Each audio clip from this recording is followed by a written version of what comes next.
Alhamdulillah. Wassalatu wassalamu ala Rasulillah Muhammad ibn Abdillah wa ala alihi wa sahbihi wa man wala. Subhanaka la ilma lana illa ma 'allamtana innaka antal alimul hakim. Rabbi shrah li sadri wa yassir li amri wahlul 'uqdatan min lisani yafqahu qawli, amma ba'du.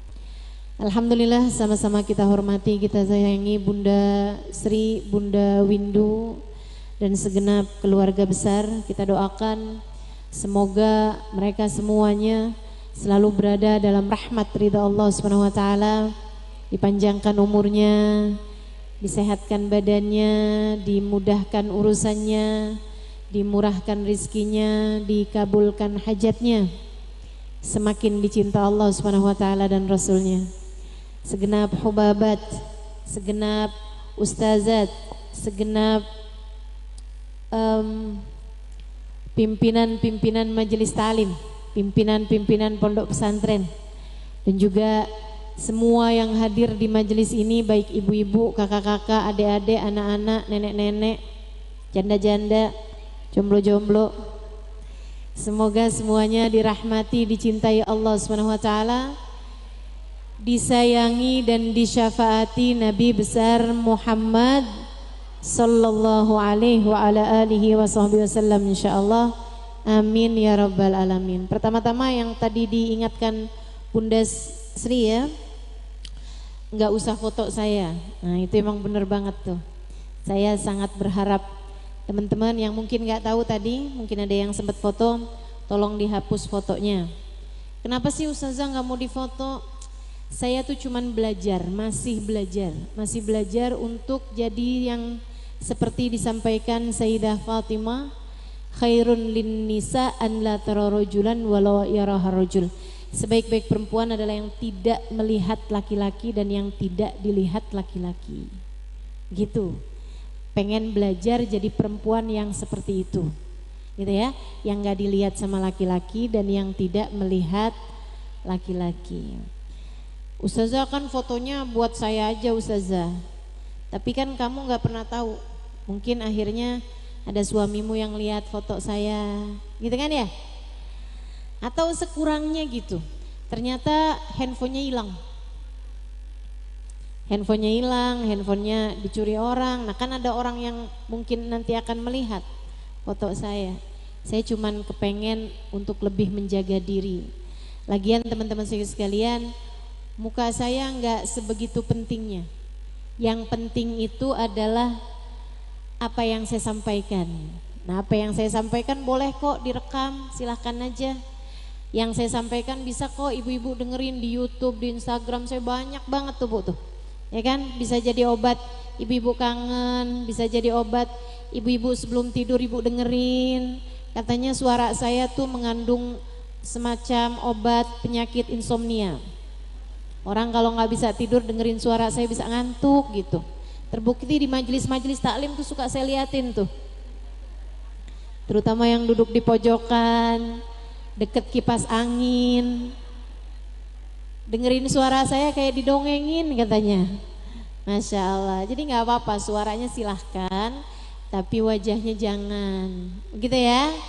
Biar saya bisa ikutan yang katanya Sayyidah Fatimah, yang dia cinta. Bagus nggak tuh? Bener kan? Mata bisa lupa siapa yang dia lihat. Sering banget saya lupa. Ustazah inget nggak sama saya? Aduh jangan deh tuh. Itu pertanyaan menjebak gitu ya. Yang saya lihat kan banyak, jadi saya bisa mudah lupa sama wajahnya orang. Tapi hati kita nggak pernah lupa siapa aja yang kita cintai. Nah itu saya tidak minta disimpan di memori HP-mu. Bisa hilang, bisa rusak, tapi saya minta disimpan di hatimu, insya Allah. Gak bisa hilang, gak bisa rusak, terus diingat, terus disayang, terus dicinta. Amin ya rabbal alamin. Kita dikumpulkan di sini dalam rangka Isra dan Mi'raj. Sekaligus sekalian, sekaligus juga haul ya. Kita doakan nih yang dihaulin, mudah-mudahan Allah Subhanahu wa taala bahagiakan di dalam alam kuburnya, gitu ya.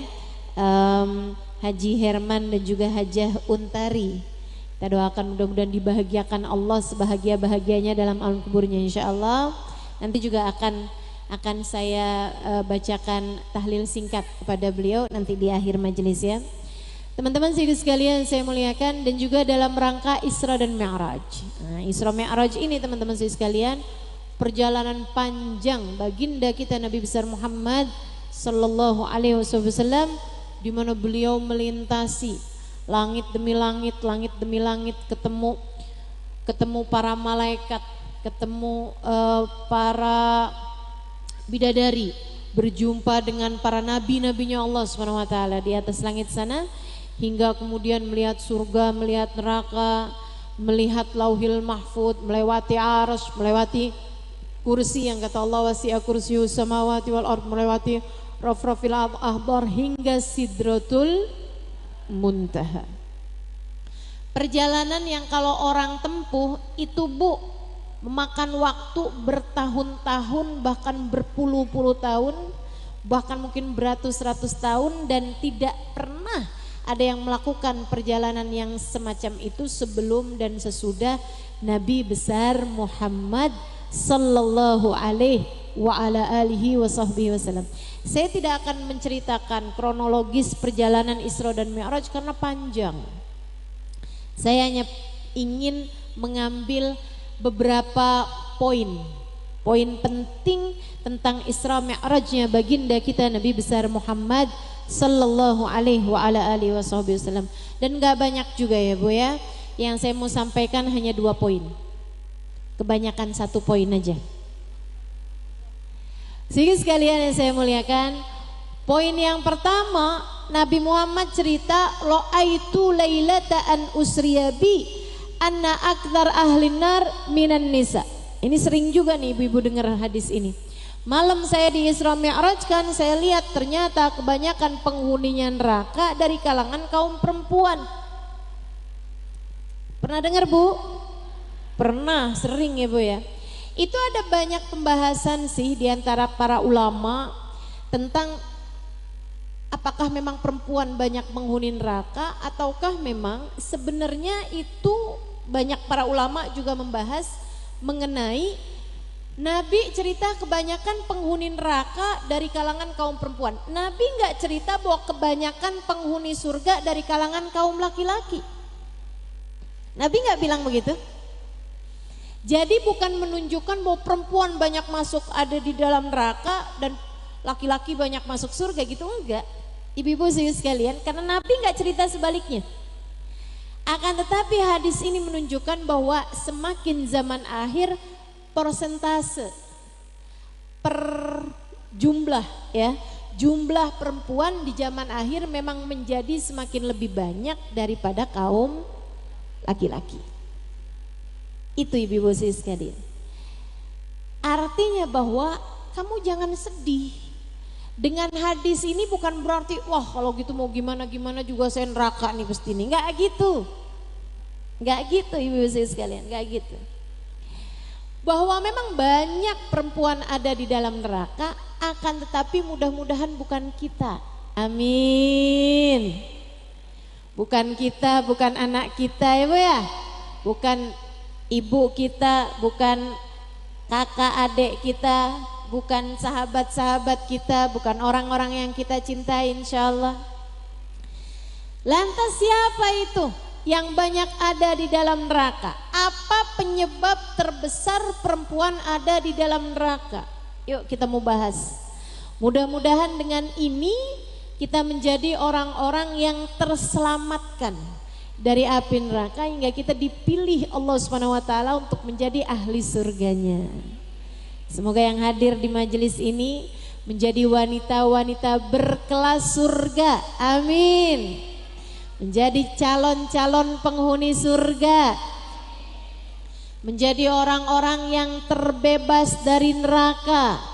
Wa man zuhziha 'anil nar wa udkhilal jannata faqad faz. Kata Allah Subhanahu wa taala dalam Al-Qur'an, siapa yang terhindar dari neraka kemudian dia dimasukkan ke dalam surga, mereka adalah orang-orang yang beruntung, menjadi faizin, menjadi orang-orang yang sukses di akhirat nanti. adalah orang yang dijauhkan, dihindarkan dari api neraka dan kemudian diizinkan Allah masuk ke dalam surga. Amin ya rabbal alamin. Ibu-ibu sekalian, ada loh orang-orang yang bahkan aman neraka tuh Allah jauhkan, sampai kata Allah dalam Al-Quran, a'udzubillahi minasyaitonirrajim, la yasma'una hasisah. Ini keren banget sih, keren banget tuh. Mudah-mudahan kita masuk di antaranya. Itu dari Allah cepatkan lewat di atas jembatan, Allah jauhkan dari api neraka, Allah naikkan ke atas surga yang tinggi, sampai mereka itu terhadap neraka la yasma'una hasisaha, enggak denger suara desisannya neraka. Suara neraka itu punya hasis, teman-teman. Kayak suara kalau air mendidih tuh, air mendidih gitu. Nah, suara neraka tuh kalau dari jauh tuh suara kayak itu kata Allah Subhanahu wa taala, suara Nabi Muhammad cerita, suara desisannya neraka itu kedengeran dari jarak 500 tahun. Jadi kalau orang jalan nih ya, orang jalan nih kayak dari sini ke 500 tahun itu nyampenya kemana gitu. Nah itu tuh udah kedengeran suaranya tuh neraka. Ibarat nerakanya ada di Surabaya, itu suara begitunya tuh kedengeran sampai ke sini nih, sampai ke Indramayu. Nerakanya padahal masih di Surabaya. Saudaraku sekalian yang saya muliakan, kenapa gitu? Dari kencengnya suara neraka, dari besarnya azab yang Allah Subhanahu wa taala berikan kepada ahli neraka. Nah, semua dari kita tuh nanti lewat di atasnya neraka. Kalau memang lewat di atasnya neraka, kok ada orang-orang yang Allah bikin la yasma'una hasisaha, sampai nggak dengar suara desisan neraka. Kenapa bisa mereka nggak dengar padahal lewat di atasnya? Saudara sekalian, dari kencengnya, cepatnya mereka lewat di atasnya sampai nggak kedengeran. Saudara sekalian, tahu nggak suara pesawat itu kenceng banget justru kalau ada di luarnya. Kalau di dalamnya pesawat malah nggak kedengeran. Pesawat tuh kalau melaju kenceng gitu ya, kita yang ada di dalamnya malah nggak kedengeran suaranya. Yang di luarnya malah kedengeran. Jadi sesuatu tuh kalau kenceng banget itu malah nggak kedengeran, teman-teman. Demikian pula dengan orang kalau lewat cepet di atasnya neraka, itu nerakanya suaranya sampai nggak denger dari cepetnya mereka lewat di atasnya. Nabi Muhammad cerita ada orang lewatin neraka itu, ibu-ibu teman-teman sekalian, sampai cuman seperti kedipan mata. Udah sampai sekedipan mata doang. Padahal jauhnya neraka 500 perjalanan, 500 tahun perjalanan. Itu ada yang udah nyampe di surga. Cepet banget, ya enggak? Dilihat masih ada di pinggirnya neraka, udah nyampe aja, udah sekejapan mata udah nyampe di dalam surga. Masya Allah, Masya Allah. Cepet banget. Kalbarkil khatir, seperti kilat menyambar, gitu udah nyampe. Jadi sekalian yang saya muliakan, ada juga seperti orang, seperti angin kalau bertiup. Cepet angin kalau tiup kan gitu ya. Nah itu di bawahnya kelompok yang pertama. Ada juga seperti orang naik kuda yang sangat cepat. Tapi 500 tahun perjalanan ya lumayan juga. Biar kata naik kuda paling cepat juga kan. Nah ini, jadi sekalian mudah-mudahan kita terselamatkan dari api neraka, bisa masuk ke dalam surga. Ada orang-orang yang kayak orang lari, tapi dia lari langsung ditarik sama belalainya neraka sehingga ia masuk ke dalam api neraka. Na'udzubillah min dzalik. Na'udzubillah min dzalik. Ada juga orang-orang yang kayak berjalan di atas jembatan Sirat itu ya, di atasnya neraka. Sedikit sekalian, udah mau sampai ujung terjatuh ke dalam api neraka. Ada yang di tengahan udah bertahun-tahun lewat di atas jembatan, tahu-tahu jatuh. Segala macam keadaan-keadaannya orang dengan api nerakanya. Mudah-mudahan Allah selamatkan kita semua insya Allah. Ada hamba-hamba paling tercinta di sisi Allah. Oh, kalau ini kelasnya wali, Bu. Ada kelasnya para wali-walinya Allah Subhanahu wa taala yang kalau lewat di atas jembatan, jadi jembatannya itu di atasnya api neraka. Ya, bawahnya tuh neraka, di atasnya ada jembatan. Kalau selamat sampai di ujung artinya masuk ke dalam surga. Ada orang-orang yang ketika mau lewat di atas jembatan, ini kelasnya para wali, kelasnya para nabi. Itu bukannya dia yang takut sama api neraka yang ada di bawahnya, justru api nerakanya yang takut mau dilewatin sama dia. Sehingga api nerakanya berdoa, api nerakanya berkata, "Juz ala nari sari'an ya mu'min, juz ya mu'min ala nari sari'an fa inna nurak sayutfi nari." Heh mukmin, cepetan dong lewat di atas saya, jangan sampai cahayamu memadamkan apiku. Para wali-walinya Allah. Sayyidina Syekh Abu Bakar bin Salim salah satunya. Sayyidina Ali Zainal Abidin salah satunya. Sayyidina Syekh Abdul Qadir Al-Jailani salah satunya. Sayyidina Imam Al-Ghazali salah satunya. Sayyidina Al-Faqih Al-Muqaddam Muhammad bin Ali Ba'alawi salah satunya. Para wali-walinya Allah, Imamul Haddad salah satunya.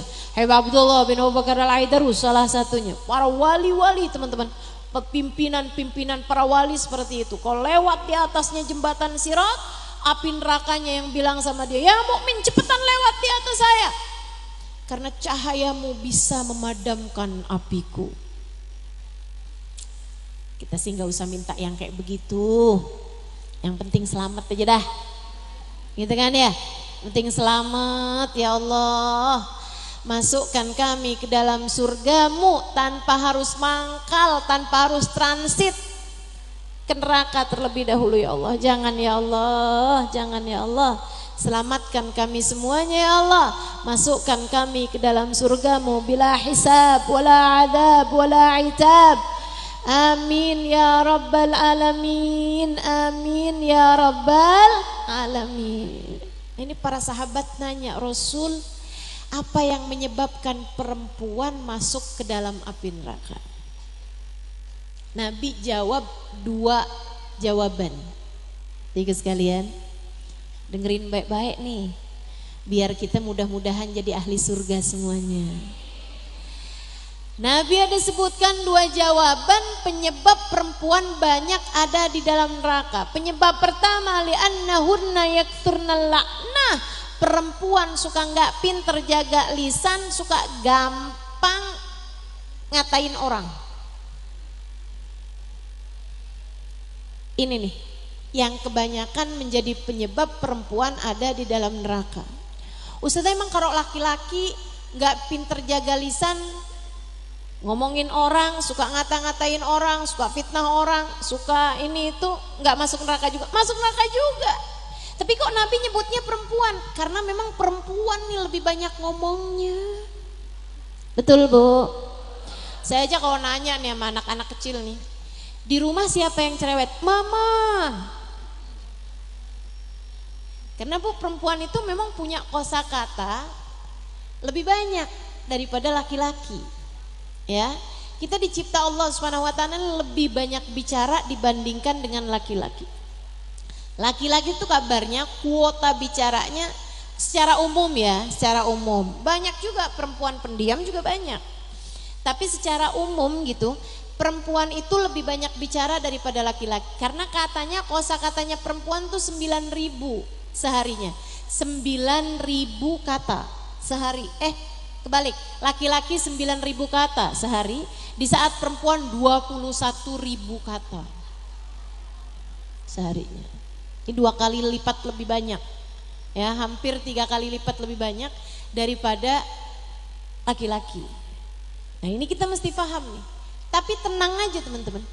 Kosakata kita yang sebanyak itu tuh, itu keluar dengan kita baca zikir, dengan kita baca sholawat, dengan kita baca istighfar, dengan kita baca Al-Quran tuh keluar.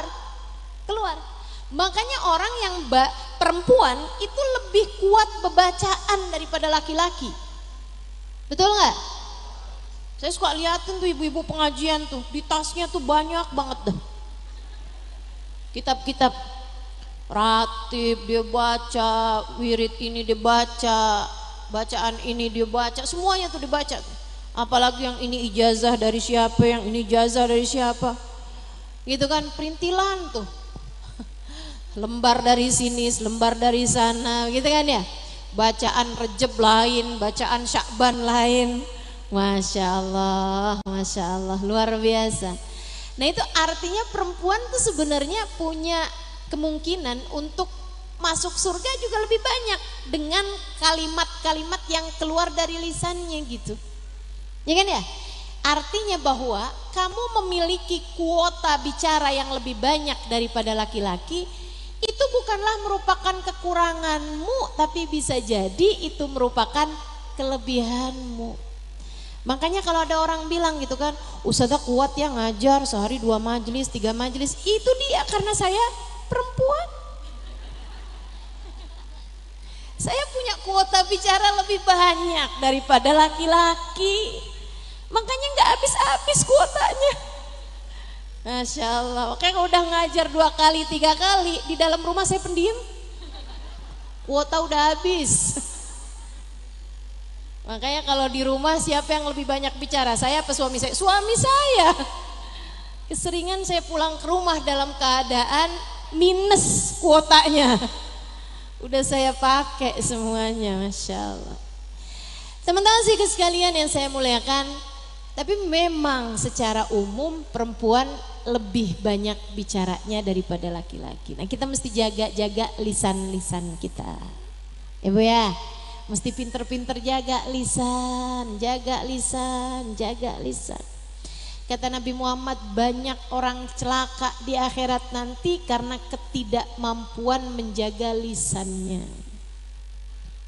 Nggak mampu menjaga lisan. Gampang ngomongin orang, gampang ngatain orang. Hati-hati. Apalagi kalau yang dikatain adalah orang-orang yang berkemungkinan memiliki kemuliaan di sisi Allah.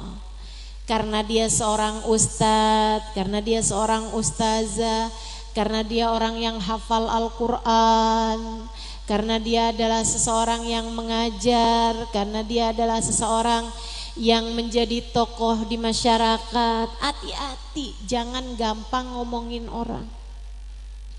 Misalnya nih ada Habib siapa gitu, ada fitnahan, ada isu, ada orang ngatain gini gitu. Ibu-ibu sekalian saya muliakan, jangan ikut-ikutan ngomongin. Hati-hati. 1, belum tentu kebenarannya. 2, apalagi jika orang tersebut memiliki kemuliaan di mata Allah. Kata Nabi Muhammad dalam hadis qudsi yang beliau sampaikan, Allah berfirman, man adali waliyan faqad adantuhu bil harb. Siapa yang memusuhi salah satu dari kekasihku, dia sedang mengajak perang denganku. Na'udzubillah min dzalik. Marhaban bil qaili adlan, marhaban bisolati ahlan, marhaban.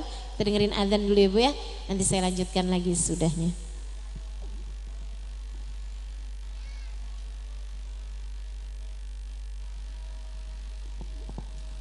Allahu Akbar, Allahu Akbar, Allahu Akbar, Allahu Akbar. Asyhadu an la ilaha illallah, asyhadu an la ilaha illallah.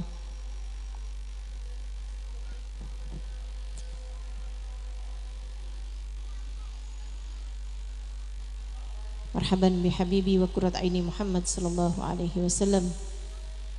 La haula wa la quwata illa billahil aliyyil azim.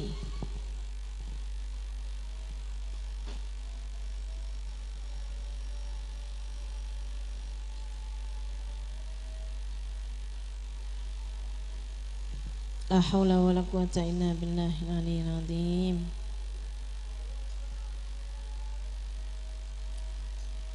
La haula wala quwata illa billahil aliyyil azim.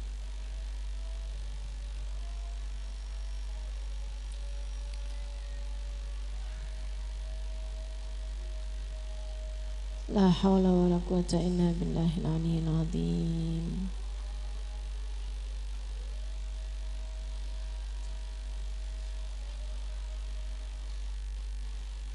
Allahu akbar, Allahu akbar.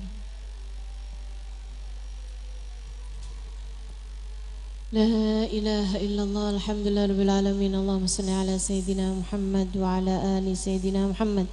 Allahumma rabba hadihi ad-da'wati at-tammah was-salatil qa'imah ati sayyidina Muhammadan al-wasilata wal fadilah wasyarafa wad-darajata al-'aliyata ar-rafi'ah wab'athul maqamal mahmud alladhi wa'attah innaka la tuhliful mi'ad ya arhamar rahimin. Rabbi ufli wa liwalidayya, Rabbi ufli wa liwalidayya, Rabbi ufli wa liwalidayya, Rabbi ufli wa liwalidayya, Rabbi ufli wa liwalidayya warhamhuma kama rabbayani saghira. Sallallahu ala sayyidina Muhammadin wa ala alihi wa sahbihi wasallam.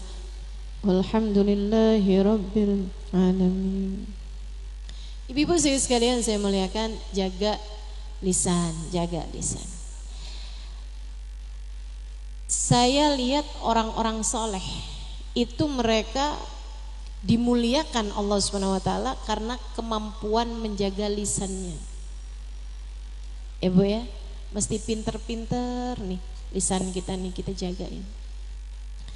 Jagain dari ngomongin aib orang, jagain dari ngata-ngatain orang, jagain dari membicarakan aib orang lain. Ini yang paling gampang nih, apalagi zaman sekarang nih Bu nih.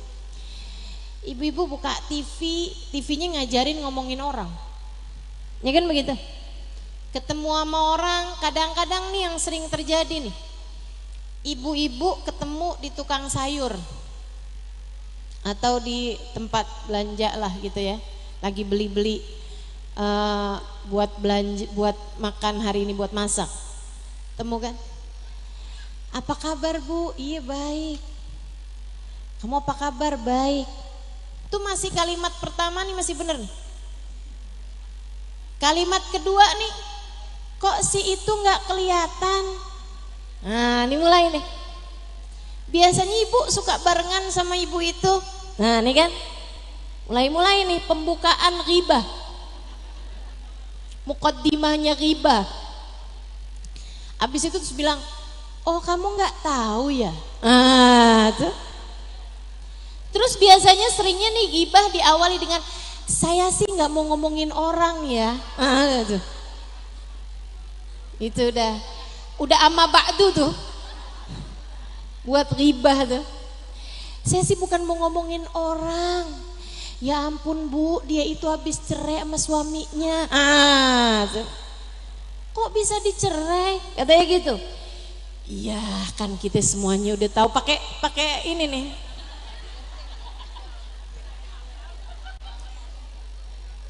Katanya sih ya, suaminya tuh nggak tahan ngadepin dia tuh.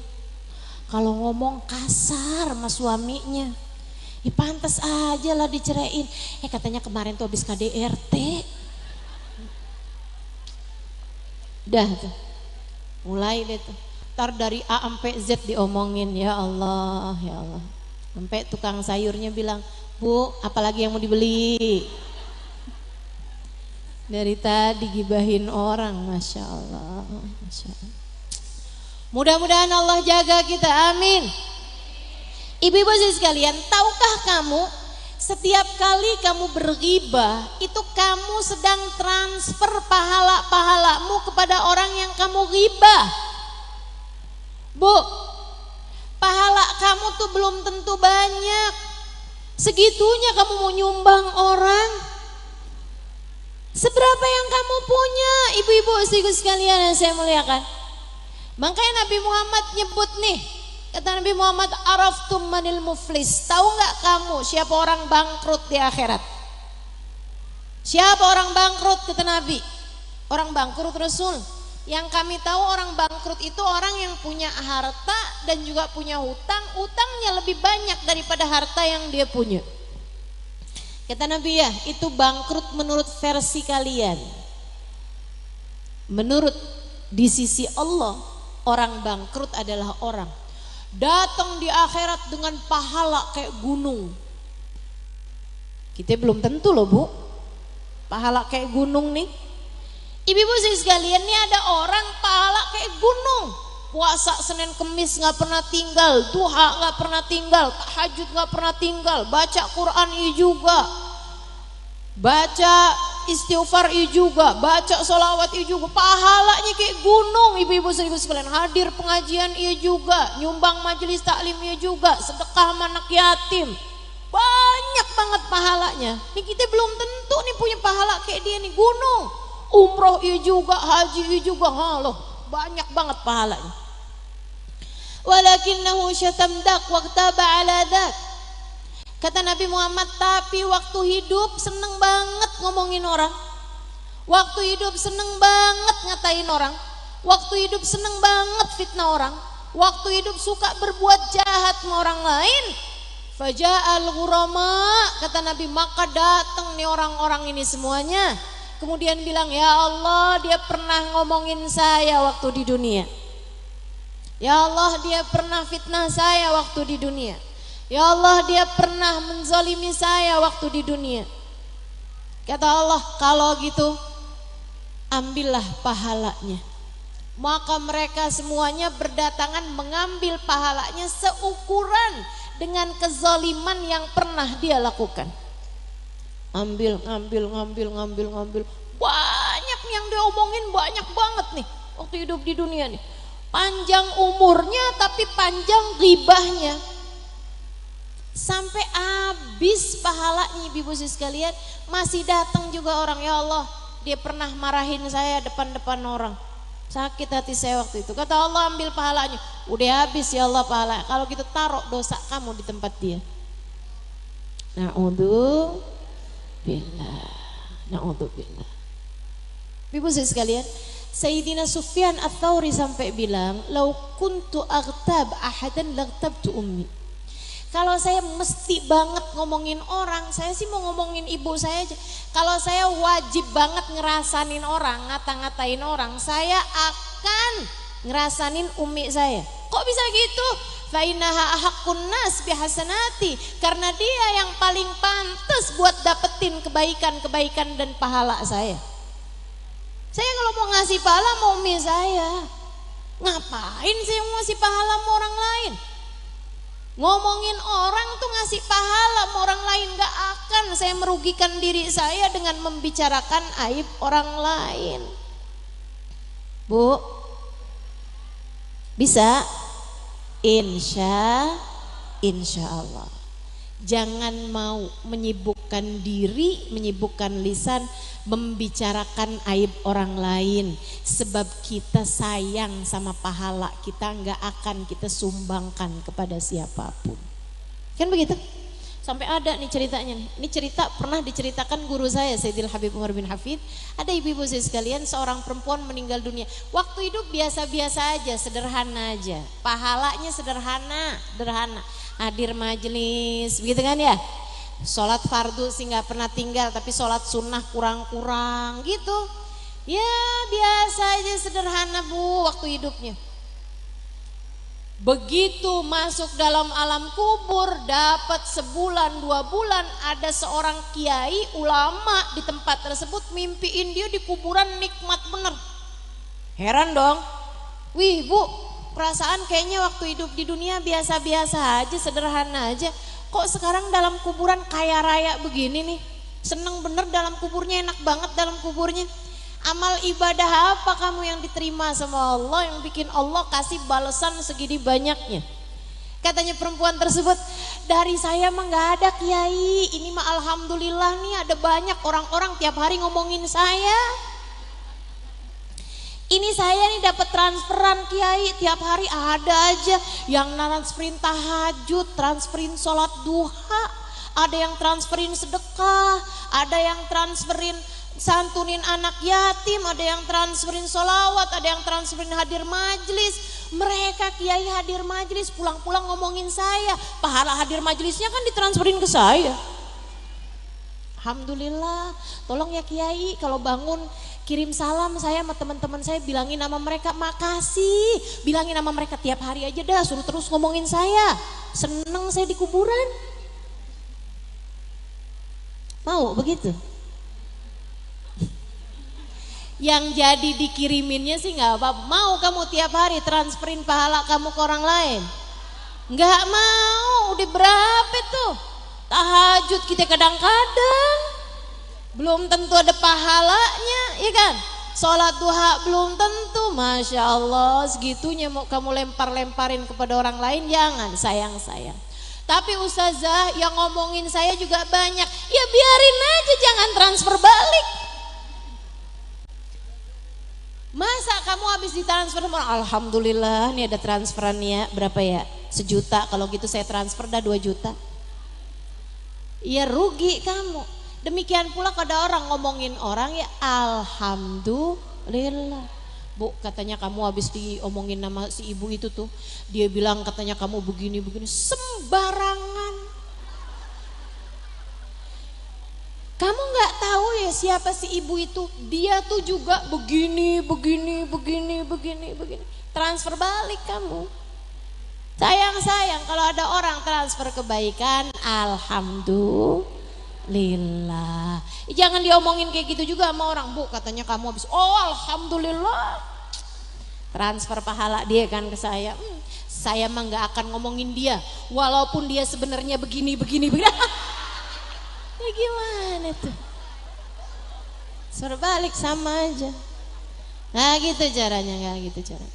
Teman-teman saya sekalian, ada Sayyidina Hasan Al-Basri habis diomongin orang, dikatain di masjid sama seorang. Tuan, kamu habis diomongin tuh sama Fulan bin Fulan yang rumahnya di pojok jalan sana itu. Oh, baiklah, kalau dia bilang nggak usah, kamu nggak usah sampein, nanti kamu jadinya namimah, kamu ngaduin orang kepada saya, jangan. Udah, saya cukup tahu bahwa dia habis ngomongin saya. Makasih ya Pak informasinya. Beliau kemudian pulang ke rumah nyari-nyari, ketemu kurma, dibungkus rapi-rapi, dia bawa pergi ke sana. Tok, assalamualaikum, assalamualaikum. Siapa di luar? Saya Hasan Al Basri. Yang di dalam rumah gemeteran, ya ampun, habis saya omongin nih di masjid. Orangnya datang ke rumah ngelabrak nih janjangan. Dia bilang bukain pintu, saya cuma mau ngasih hadiah.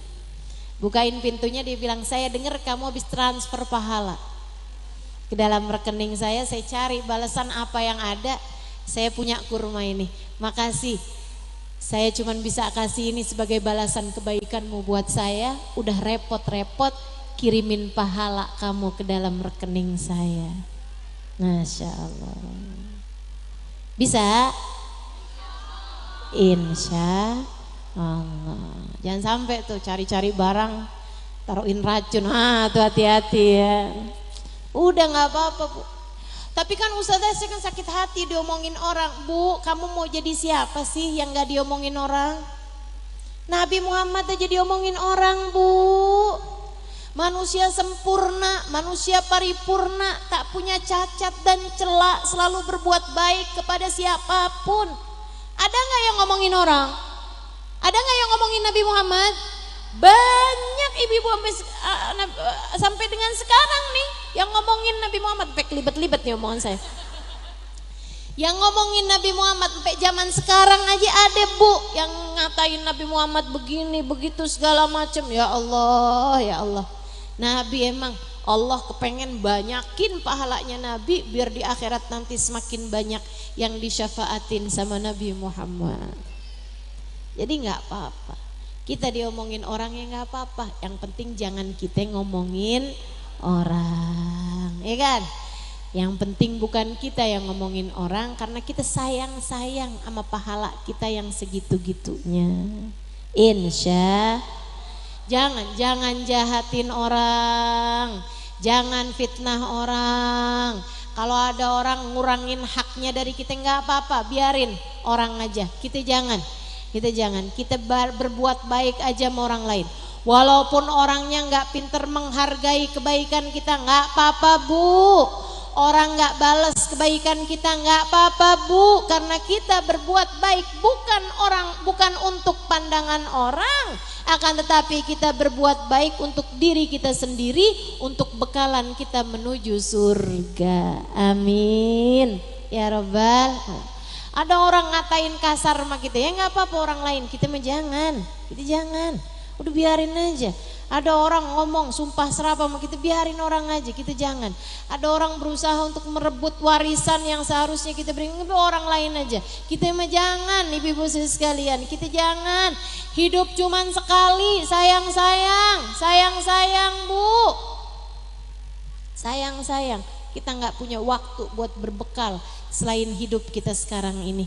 Kita mau bikin baik aja sama semua orang, biar kita selamat sampai masuk ke dalam surga Allah Ta'ala. Amin ya Rabbal Alamin. Ibu-ibu sekalian saya muliakan, itu penyebab pertama kenapa perempuan banyak masuk neraka. Perempuan suka banyak gak pinter jaga lisannya, dari ngata-ngatain orang, dari ribahin orang, dari berkata buruk, berkata kasar kepada orang lain. Mudah-mudahan Allah jaga lisan-lisan kita. Yang terakhir Bu, kan penyebabnya ada 2 tuh ya. Penyebab yang kedua, ibu-ibu sekalian, perempuan itu suka tidak mudah bersyukur. Kata Nabi Muhammad, li annahunna yakthurnal la'nah wa yakfurnal ashirah. Yang penyebab keduanya, perempuan kurang pandai bersyukur. Ya Rasulullah, kurang pandai bersyukur kepada Allah. Terutama kata Nabi, kurang pandai bersyukur kepada suaminya, kurang pandai bersyukur kepada keluarganya. Dibikin baik sama suaminya sepanjang tahun, suaminya jahatin sekali doang, udah bilangnya kamu sepanjang hidup gak pernah baik sama saya. Ada tuh perempuan neraka tuh modelnya kayak gitu tuh, naudzubillah. Suaminya baikin dia sering, tapi begitu jahatin, waduh udah langsung hilang semua kebaikannya. Jangan sampai kita jadi orang yang kayak begitu, ibu-ibu sekalian. Mesti pinter ngelihat kebaikan dalam diri suami kita. Bu, emang kadang kalau lagi marah nih ibu-ibu nih, ya Allah, suka ada tuh. Dulu saya masih ada telepon rumah tuh Bu tuh, kadang-kadang suka ada aja orang curhat sama saya. Sekarang alhamdulillah nih telepon rumah kan udah gak ada Ibu ya. Jadinya saya gak ngangkat tuh, kalau orang mau curhat mau ini itu saya gak ngangkat. Ibu-ibu sekalian, kalau nggak habis waktu saya Bu buat dengerin curhatan orang. Mana orang kalau lagi curhat tentang suaminya nih Bu nih, kagak bisa diberhentiin, ngomongin suaminya mulu gitu. Ustazah saya sakit hati banget tuh Ustazah sama suami saya. Suami saya tuh Ustazah begini, A sampai Z Bu. Udah selesai Z dibalik lagi ke A lagi. Saya sampai bilang sama dia gitu, Bu, tunggu dulu Bu. Kan semua orang kan punya kelebihan, punya kekurangan nih Bu ya. Kelebihan suami kamu apa? Enggak ada Ustazah. Enggak ada kelebihan suaminya. Saya tanya, nah kamu udah berapa tahun tinggal lama? 20 tahun Ustazah. Masa ada orang 20 tahun dijahatin terus? Ya kan gak mungkin gitu. Ayolah, mesti pandai melihat kebaikan dalam diri suami kita. Bu, kadang-kadang tuh kelebihannya banyak, cuma ketutupan sama kekurangan dia itu. Kadang orang tuh suka kayak begitu. Ada orang nih ngebangun nih tembok 200 bata. Abis dia ngebangun tuh tembok 200 bata, dilihat tuh, cakep nih temboknya. Yang nggak pakai di semen tuh ya Bu ya. Wah bagus nih. Ada temennya lewat, siapa nih yang bangun? Saya. Bagus ya. Tapi ini 2 nih miring nih. Oh iya nih miring nih. Ya ampun kenapa sih kok bisa miring nih? Saya lagi inget apa nih miring nih. Setiap dia lewat ke tembok itu, ya ampun nih 2 miring nih. Aduh nih 2 miring nih terus gitu. Sampai dia bilang sama yang punya bangunan, boleh saya hancurin gak, saya bangunin lagi biar gak ada yang miring. Jangan, sayang-sayang duitnya. Sampai akhirnya satu hari ada temennya itu liatin gitu. Siapa yang bangun tembok ini? Saya. Bagus ya. Apaan nih 2 miring? Kata dia nih, kata yang bangun. Emang semuanya berapa bata? 200. Ya kalau kamu punya yang miring 2 kan berarti 198, bagus. Dia baru mikir, fokus saya kepada 2 yang miring bikin saya lupa bahwa saya telah membangun 198 yang bagus. Jangan sampai kamu kayak begitu. Fokus kamu sama kekurangan suami kamu yang 2 bikin kamu lupa sama 198 yang bagus. Jangan sampai kamu fokus kepada anak kamu yang jelek gitu ya.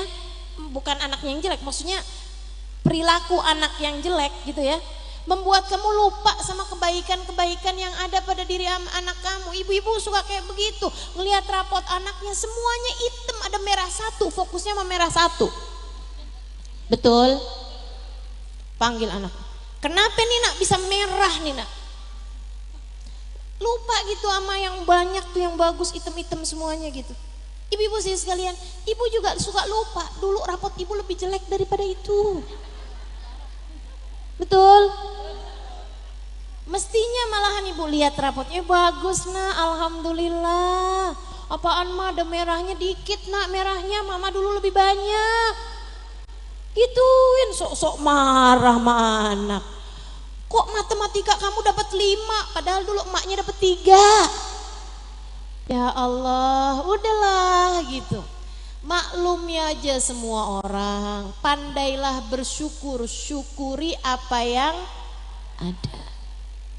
Disyukuri, alhamdulillah. Gitu. Suami bawa pulang uang banyak, alhamdulillah. Suami bawa punya uang dikit, alhamdulillah. Suami pulang gak bawa uang, alhamdulillah, yang penting kamu sehat. Buat hari ini masih ada sisaan yang kemarin-kemarin. Gitu. Ibu-ibu sih sekalian, kalau suaminya bilang maaf ya, gak apa-apa bang. Yang ngasih rezeki kita tuh 1, namanya Allah. Kita mesti lebih banyak minta sama Allah. Mungkin kita ini dibatasi rezekinya di dunia karena Allah hendak memberi banyak pada kita di akhirat nanti. Oh Masya Allah, kalau ada model istri kayak begini nih, udah cakep dah. Cakep. Insya Allah. Mudah-mudahan Allah jadikan kita pandai bersyukur. Ya, pandai bersyukur. Ibu-ibu sih sekalian saya muliakan, kita akan akhiri dengan kita membaca tahlil bersama-sama. Namun ada satu kisah nih tentang Nabi Allah Ibrahim alaihissalam dengan Nabi Ismail. Ini kisah kayaknya saya gatel mau buat nggak cerita ya Bu ya. Nabi Ibrahim itu kan tinggalnya di Palestina ya Bu. Nabi Ismail tinggalnya di Mekah. Nabi Ismail kawin, Nabi Ibrahim enggak hadir pas waktu kawinannya karena bukan musiman haji. Nah beberapa bulan kemudian Nabi Ibrahim datang untuk mengerjakan ibadah haji. Nabi Ibrahim datang ke rumahnya Nabi Ismail, tapi Nabi Ismailnya nggak ada. Tuh kenapa tuh? Dia nggak apa-apa Bu. Anak emang nangis wajar Bu, namanya juga kerjaannya anak Bu ya. Kalau ada yang teriak-teriak mak-mak baru tuh saya marahin. Ibu-ibu sekalian, nih Nabi Allah Ismail alaihi salam abis nikah gitu kan. Nabi Ibrahim belum sempat ketemu sama mantunya nih. Nabi Ibrahim datang ke rumahnya Nabi Ismail, Nabi Ismailnya lagi nggak ada di rumah. Nabi Ibrahim bilang, saya temennya suami kamu. Oh silahkan Pak masuk. Disuguhin makanan gitu ya. Suami kamu lagi di mana nih? Lagi kerja Pak, suami saya lagi keluar rumah. Oh ya udahlah, boleh saya tungguin di sini, saya datang dari jauh. Silakan Pak. Udah lagi ngobrol, Nabi Ibrahim pengen tahu nih mantunya nih kayak gimana. Jadi ajakin ngobrol. Udah berapa lama nak kawin? Udah berapa bulan Pak? Alhamdulillah.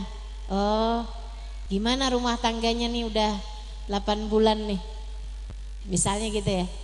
Dia bilang ya gitulah Pak, namanya jadi istrinya Nabi ya Pak ya, mesti sabar-sabar aja. Kadang-kadang dia pulang bawa uang, kadang-kadang enggak. Ya namanya juga kan Nabi kan, kita nggak bisa ngarep banyak ya Pak ya. Lain kan kalau saya kawinnya sama pengusaha gitu. Ya kalau kawin sama Nabi mah gini dah, mesti sabar. Banyak sabarnya. Gitu tuh. Kayak nggak ada syukur-syukurnya gitu. Kayak yang diomongin tuh hal-hal yang gak enaknya gitu.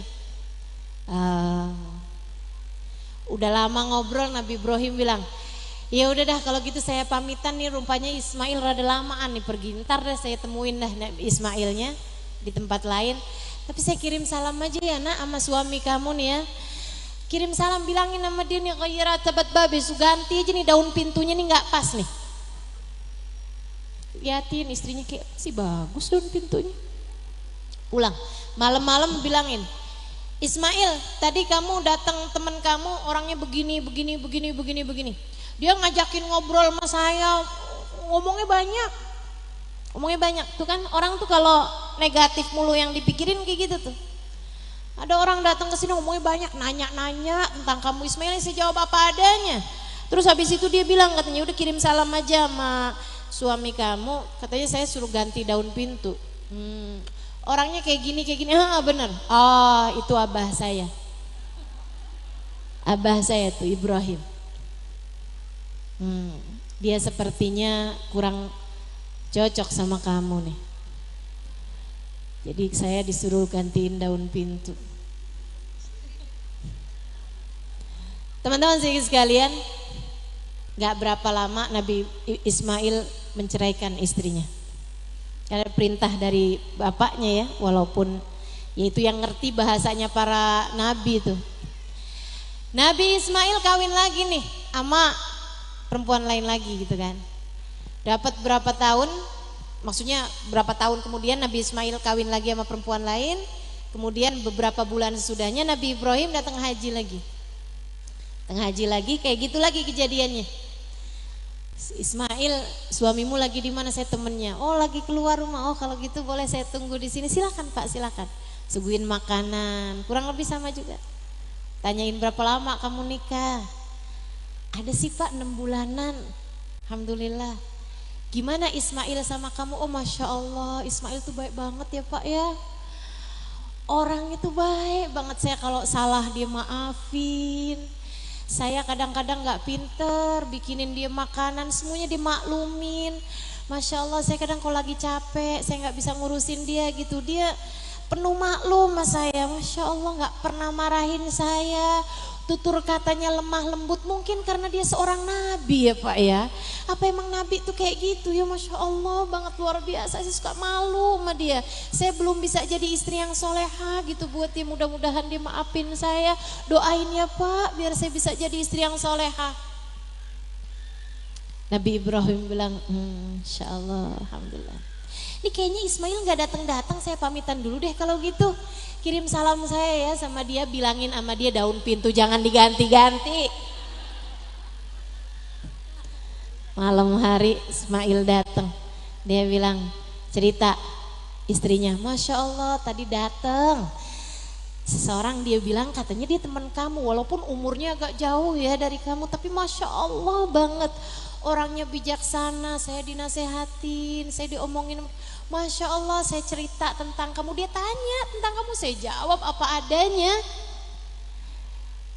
Masya Allah, terus dia bilang katanya, kayak kelamaan nih Ismail kirim salam, jangan ubah-ubah daun pintunya. Saudaraku sekalian, Nabi Ibrahim tetap aja datang ke istri yang pertama, istri yang berikutnya juga sama aja. Tapi cara pandang tuh beda-beda. Yang pertama dia bilang, ada tuh orang datang cerewet, nanya-nanya mulu tentang kamu.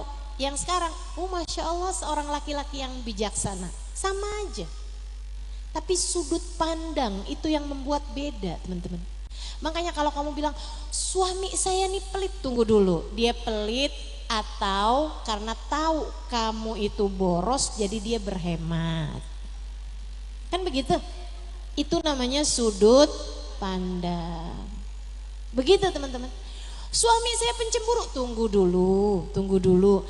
Bisa jadi bukan pencemburu buta gitu, akan tetapi dia pandai menjagamu, khawatir hatimu kemudian menjadi tak mampu menjaga diri, sehingga kemudian dia terlihat protek terhadap dirimu.